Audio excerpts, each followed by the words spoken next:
All right, let's use synthetic division to divide 4x cubed plus 2x minus 3 by x plus 3. Now, synthetic division applies because I have the unique situation of dividing by x plus 3, or x to the first power, plus or minus a number, a constant. Okay, there's nothing else going on, which means I can use synthetic division. Now, to use synthetic division, first of all, I need to recognize that this is an x to the third power. Okay, it's a cubic polynomial.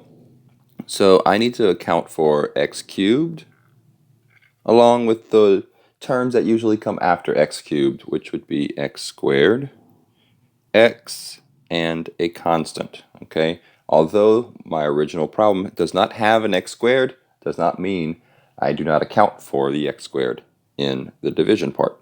Okay, so now I'll write out the coefficients for each term. 4 is in front of x cubed, so I'll write down a 4. I don't have an x squared, so I'll just put 0 as a placeholder. I have 2 in front of the x, and my constant is the negative 3. I will skip a line, and then in this corner right here, I'm going to put the opposite of positive 3, which would be a negative 3. Okay, so now I will bring down the first number. Any number along this bottom row will multiply times this number on the outside.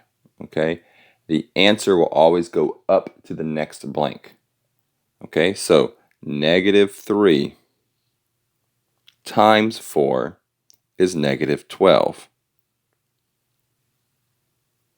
Negative 12. 0 minus 12, combine these like terms right here. 0 minus 12 is negative 12. Okay, now number on the bottom will multiply times this negative 3. Negative 3 times negative 12 is a positive 36. Okay, combine 2 and 36. 2 plus 36 is 38. Another number on the bottom. Okay, negative 3 times 38 is negative 114. Negative 3 minus 114 is negative 117. Okay, so this gave me a string of 4 numbers. Okay, the first thing to recognize usually is that this last number right here is my remainder. Okay, so the remainder is negative 117. So what is my quotient? Okay, well that's going to come from these first 3 numbers. Those first 3 numbers will pair up with everything except for this x cubed. In other words, x squared, x, and a constant. So that should be 4 x squared minus 12x plus 38. That would be my quotient and remainder.